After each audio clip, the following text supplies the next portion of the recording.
Bismillahirrahmanirrahim. Bahwa tidak ada, Mas. Tidak ada surga dengan 72 bidadari. Tidak ada, itu omong kosong, Mas.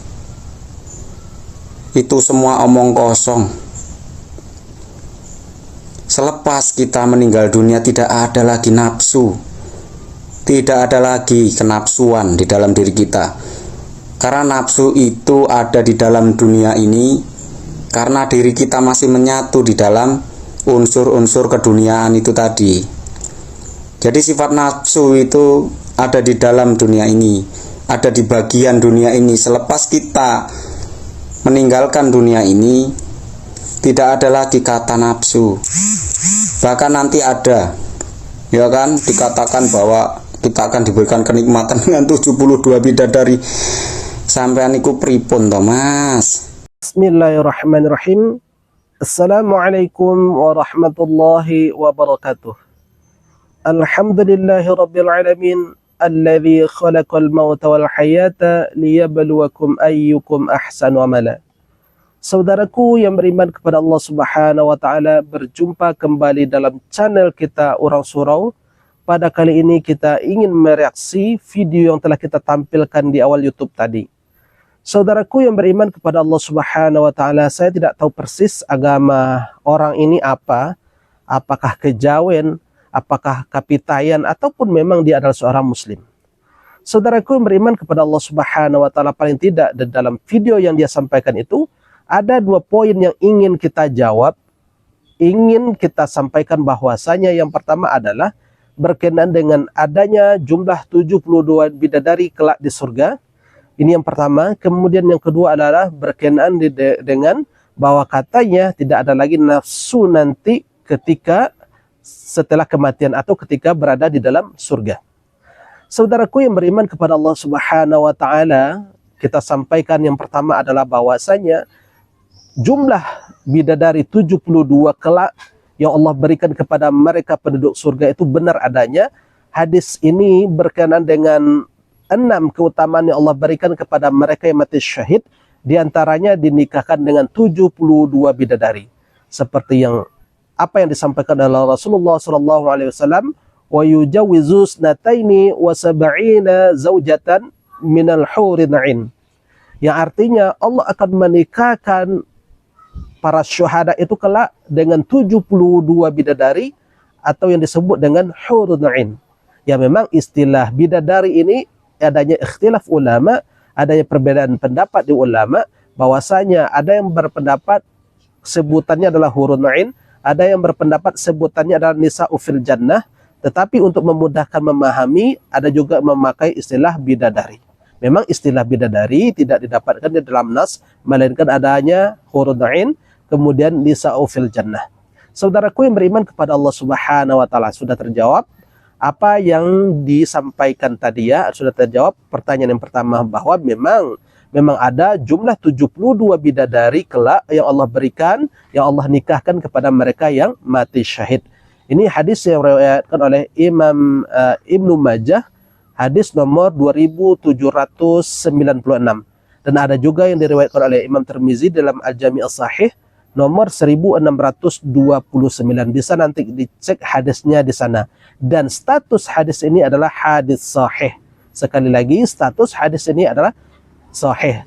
Artinya bahwa benar kelak 72 bidadari itu Allah peruntukkan bagi mereka yang mati syahid. Ini yang pertama. Kemudian yang kedua berkenaan dengan tidak adanya nafsu kelak di surga. Saudaraku yang beriman kepada Allah Subhanahu wa taala, ini kita jawab dengan firman Allah Subhanahu wa taala dalam surat Yasin ayat 55 sampai ayat 56. A'udzu billahi minasyaitonir rajim. Bismillahirrahmanirrahim. Wa ashabul jannati yawma fi syugulin fakihun hum fiha azwajun fi zilalin 'alal araiki muttaqiun. Ya, sungguhnya ahli-ahli surga itu ya kelak itu mereka berada dalam kesibukan. Kesibukan mereka itu bersama istri mereka, dan mereka berada di dalam dipan-dipan yang berkelambu.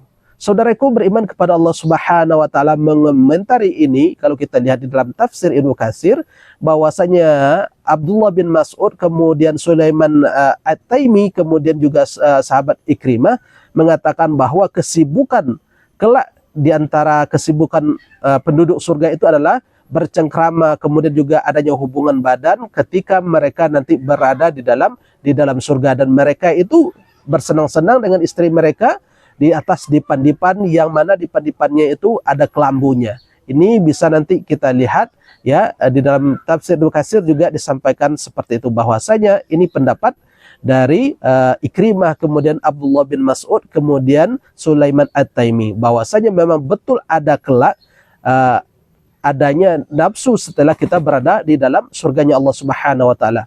Saudaraku beriman kepada Allah Subhanahu wa taala, untuk menguatkan pendapat ini juga disampaikan oleh dalam Hasyiatul Bajuri ya, bahwasanya di sana Ibrahim Al-Bajuri mengatakan di juz 2 halaman 169, beliau menjelaskan di sana bahwasanya nikah itu sebetulnya adalah semenjak di dunia dan juga nanti sampai di dalam surga.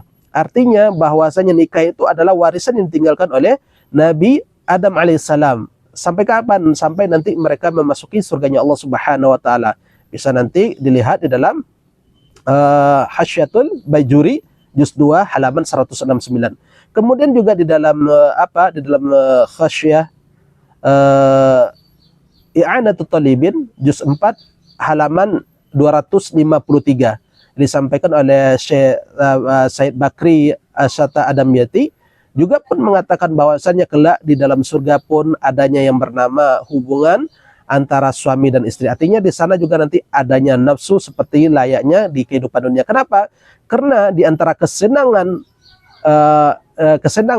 di antara kenikmatan yang berada di dunia, di antaranya adalah hubungan suami istri, dan itu juga nanti didapatkan oleh penduduk surga ketika mereka berada di dalam surganya Allah Subhanahu wa taala. Ini adalah pendapat dari para ulama yang kita sampaikan ya, bukan pendapat pribadi, karena kita adalah orang yang fakir akan ilmu, maka kita mesti merujuk kepada ulama. Al-ulama warathatul anbiya. Ulama itu adalah pewaris nabi. Sementara apa yang disampaikan oleh orang yang berada dalam video tadi yang kita reaksi ini, dia ini tidak menyampaikan alasannya secara ilmiah, hanya berdasarkan asumsi pribadi. Sementara ini berdasarkan dengan dalil, dan ini berdasarkan keilmuan dari para ulama yang kita sampaikan.